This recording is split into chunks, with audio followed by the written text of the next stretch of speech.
Welcome back to the second part of my India tour. In this video, I'll be showing you 7 incredible spots around Shillong with beautiful mountain views, winding roads and plenty to explore. And at the end, I will share the full budget and all the details you will need to plan a trip like this yourself. Let's hit the road. 29 December শুক্রবার 2023 উদ্দেশ্য হচ্ছে শিলংয়ের আশেপাশে সবগুলা picnic spots explore করা। তাই খুব সকালে hotel থেকে আমরা বের হয়ে পড়ি। আমাদের হোটেল থেকে খুব কাছে থেকে আমরা প্রথমেই চলে আসি এলিফ্যান্ট ফলসে। ন্যাশনাল এবং ইন্টারন্যাশনাল ভিজিটরদের জন্য এলিফ্যান্ট ফল হচ্ছে একটা পপুলার ডেস্টিনেশন, কারণ সবাই এখানে আসলে ন্যাচারাল ওয়াটারফল দেখতে পারেন এবং ঝর্ণা ভালো লাগে না এবং মানুষ খুবই কম।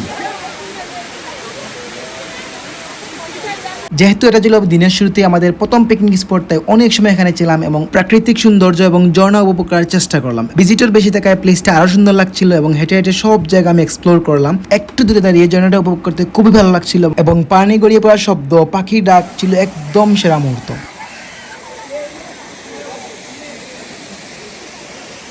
অনেক সময় ধরে এখানে দাঁড়িয়ে এই সুন্দর প্রাকৃতিক মুহূর্তটা এনজয় করলাম এবং অনেক ছবি ভিডিও করলাম। এখন হচ্ছে এখান থেকে যাওয়ার পালা। যেহেতু আমরা অনেকটা প্লেসে যাব একদিনে, তাই এক প্লেসে এত বেশি থাকা যাবে না। চলে আসলাম গেটের বাইরে। এখানে দাঁড়িয়ে অনেকগুলো শপ পাবেন এবং চাইলে সুভিনিয়র কিংবা এই ধরনের গিফট কিনতে পারবেন। এনিওয়ে, প্রথম প্লেস শেষ করে আমরা এখন দ্বিতীয় প্লেসের উদ্দেশ্যে রওনা হচ্ছি এবং রাস্তায় এত সুন্দর লাগতেছিল, এক কথায় অসাধারণ। এত সুন্দর ভিডিওতে মিস না হয়ে যায়, তাই মানুষ গাড়ি থেকে নেমে ড্রোন দিয়ে ভিডিও করতেছিল এবং এই প্লেসের ভিডিও করতে টু বি অনেস্ট খুবই ভালো লাগতেছিল এবং আমি খুবই এনজয় করতেছিলাম এমন একটা place. Here come to the second place. এটা হচ্ছে খাসিয়াদের আন্ডারে থাকা একটা প্লেস এবং এখানে এন্ট্রি নিতে হলে আপনাকে পার পারসন 50 রুপি করে দিতে হবে। কম্পেয়ার টু 50 রুপি প্লেসটা অনেক জুস ছিল। উপর থেকে ভিউটা একদম আউটস্ট্যান্ডিং লাগতেছিল। যেহেতু প্লেসটা মিড রোডে পড়ে, তাই ভিজিটর ছিল অনেক কম। ভিজিটর কম কিংবা না থাকার কারণে প্লেসটা আরো সুন্দর করে এক্সপ্লোর করা যাচ্ছিল, কারণ এত সুন্দর প্লেস, নিরিবিলি পরিবেশ, মন জুড়ে যাচ্ছিল। এনিওয়ে, আজকে যেহেতু আমাদের অনেক প্ল্যান, তাই আমরা প্রথমে একটা ক্যাব ভাড়া করে নেই। যে ক্যাবটা আমাদেরকে 7টা প্লেসে নিয়ে যাবে এবং সকাল থেকে সন্ধ্যা পর্যন্ত আমাদের সাথেই থাকবে। ইভেন যদি রাতও হয়ে যায় তবুও তারা আমাদেরকে এক্সট্রা চার্জ করবে না। টু বি অনেস্ট, শিলংয়ে এত সুন্দর জায়গা আছে আমি আগে জানতাম না। জানলে অবশ্যই আরো অনেক আগে এই ট্যুরটা দিতাম, কারণ অনেক সময় অনেক ফ্রেন্ডরা বলতো যে ইন্ডিয়া ট্যুর দেওয়ার জন্য, কিন্তু আমি একদমই রাজি ছিলাম না, কারণ শিলংয়ের এই সৌন্দর্য সম্পর্কে আমার ধারণা ছিল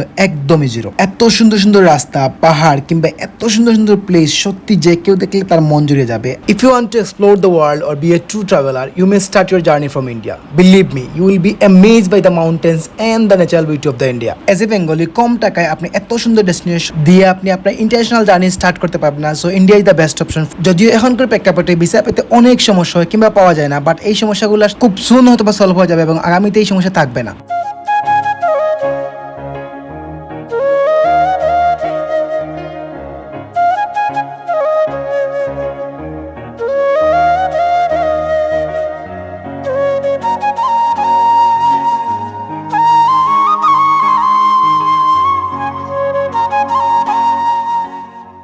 সেকেন্ড প্লেস এক্সপ্লোর করা শেষে আমরা এখন থার্ড প্লেসের দিকে আগাচ্ছি। এন্ড হিয়ার উই গো, আমরা চলে আসছি থার্ড প্লেসে এবং এই প্লেসে ঝর্ণা আছে এবং আরো অন্যান্য অ্যাট্রাকশন আছে। যেহেতু আমরা একবার ঝর্ণা এক্সপ্লোর করে চলে আসছি, তাই এই প্লেসে আর আমরা ঝর্ণা দেখার জন্য ভিতরের দিকে যাবো না। তাই আমরা এখান থেকে আবার রওনা দিলাম আমাদের ফোর্থ প্লেসের উদ্দেশ্যে।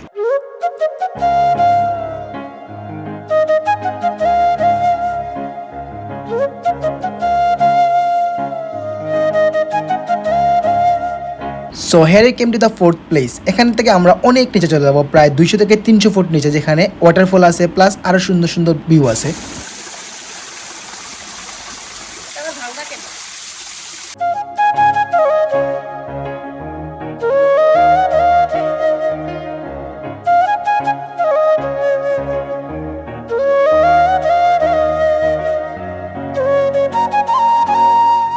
What a place I have just explored. Truly marvellous. এইসব প্লেস এমন সুপারব রাস্তার জন্য হাজারটা কমপ্লিমেন্টস একদম বেবানান। এইসব প্লেস এবং এইসব রাস্তার জন্য এইগুলাই বেস্ট এক্সাম্পল। এনিওয়ে, আমরা চলে আসছি ফিফথ প্লেসে এবং এই প্লেস থেকে অনেক সুন্দর মাউন্টেন এবং ল্যান্ডস্কেপ ভিউ পাওয়া যায়। শেষ বিকেল হওয়ার জন্য আরো সুপারব লাগছিল। প্লেসটা অনেক বড় হয় এবং একটা সাইডে থাকার কারণে কিডস জন্য ছিল, যেখানে ভিজিটরদের সাথে থাকা বাচ্চারা এসে খুব সুন্দর খেলা করতে পারতেছিল, যার ফলে আরো অনেক বেশি ভালো লাগছিল। বিকালটা ছিল যেন একদম নস্টালজিক, মনে হচ্ছিল যেন ফিরে গেছি সেই একদম অতীত। অনুভূতি এবং বাচ্চাদের খেলাধুলা দেখা, এত সুন্দর একটা প্লেস এক্সপ্লোর করা, বিকালের সেই এক্সট্রাঅর্ডিনারি মোমেন্টটা ছিল একদম টপ নচ, বলে বোঝানোর মতো না। এই সাইট এক্সপ্লোর করা শেষে চলে আসি বাইনোকুলার পয়েন্টে। এখান থেকে হচ্ছে বাইনোকুলার দিয়ে অনেক সুন্দর ভিউ উপভোগ করা যায়, যেটা হচ্ছে খুবই ভালো লাগে। এখান থেকে টপ পয়েন্ট ছিল এবং পিক পয়েন্ট থেকে এই ভিউগুলো উপভোগ করা ছিল one of the best moment. Anyway, সন্ধ্যা হয়ে যাচ্ছে এবং আমাদের এখনো স্টিল 2টা প্লেস এক্সপ্লোর করা বাকি, তাই আমরা এখানে চাইলেও বেশি সময় থাকতে পারতেছিলাম না এবং খুবই ভালো লাগতেছিল থাকতে, কিন্তু আমাদের এখান থেকে চলে আসতে হবে।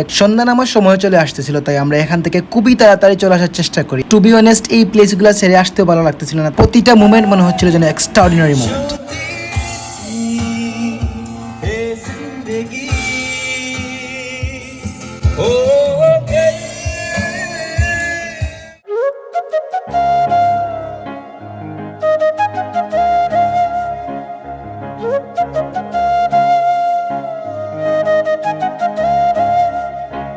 Right now, I am in the most adventurous place I have ever been. It's an enormous rocky tunnel with just a few lights, making it feel dark and mysterious. A lot of movies have been filmed here, and I can see why. প্লেসটা এত adventurous ছিল যে সত্যি সত্যি ভয় করতেছিল। আমার কাছে বারবারই মনে হচ্ছে যদি আটকা পড়ি তাহলে কে এখান থেকে উদ্ধার করবে।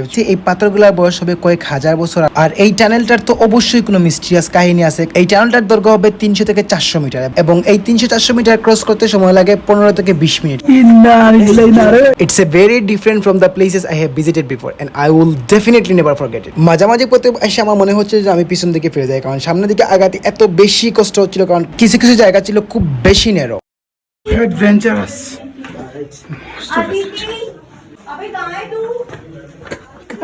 আমি অনেক অ্যাপ্রিশিয়েট করি তাদেরকে, কারণ আমাদের সাথে ছিলেন অনেক বয়স্ক মানুষ। এই বয়সে এসেও এত সুন্দর প্লেস বা এমন একটা অ্যাডভেঞ্চারাস প্লেস তারা এক্সপ্লোর করতে কোনো কিছু ভাবেনি। তারা ভাবছিল যে এই প্লেসটা এক্সপ্লোর করবো। কেন এই প্লেসটা অ্যাডভেঞ্চারাস? ফার্স্ট অফ অল, প্লেসটা অন্ধকার। সেকেন্ডলি, এই প্লেসটা মসৃণ না, প্রত্যেকটা স্টেপ অনেক বুঝে বুঝে দিতে হচ্ছিল।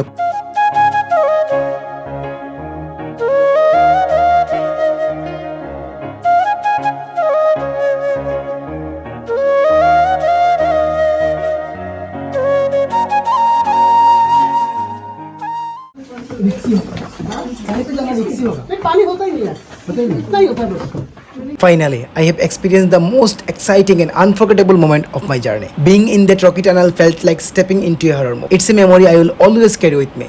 সো এটা প্লেসেস এক্সপ্লোর করে আমরা এখন হোটেলের দিকে যাচ্ছি এবং যাওয়ার পথে আমরা পাবো 7 নম্বর প্লেস এবং যেটা হবে আমাদের লাস্ট ডেস্টিনেশন। ফ্রাঙ্কলি স্পিকিং, যে আমার এই সোয়েটার প্লেস এক্সপ্লোর করার পর মনে হচ্ছে আরো কয়েকদিন থেকে যে এখানে যে আরো সুন্দর সুন্দর প্লেসগুলো দেখার জন্য। And here we are at the final stop on our journey, but definitely not the least. আমরা এখন আছি 7 সিস্টারে। উঁচু পাহাড় থেকে একসাথে 7টা ঝর্ণা পড়ার কারণে এটাকে বলে 7 সিস্টার। ইন্টারেস্টিং না বিষয়টা?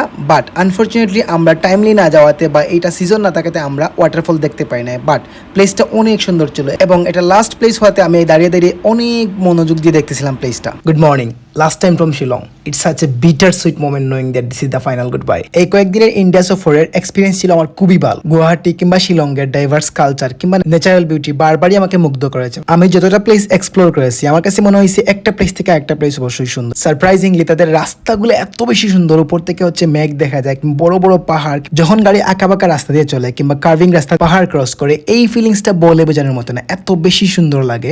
যাই হোক, একটা না কয়দিন শিলং তাকাতে সব কিছু ছিল এলোমেলো, লাইক হোটেলের সব কাপড় চোপড় কিংবা নর্মাল যেগুলো জিনিসপত্র সব ছিল একদম অগোছালো, তাই রাতে সবকিছু গুছিয়ে রেডি করে রাখি। এটা লাস্ট নাইট হতে আমাদের রুমমেট কিংবা আমাদের আশেপাশে যারা বাঙালি ভাইরা ছিল সবার সাথে হচ্ছে একদম জমিয়ে আড্ডা দেয়, যেহেতু আমরা বিভিন্ন ডিস্ট্রিক্ট থেকে ছিলাম বা আরো অনেক ভাইরা ছিল।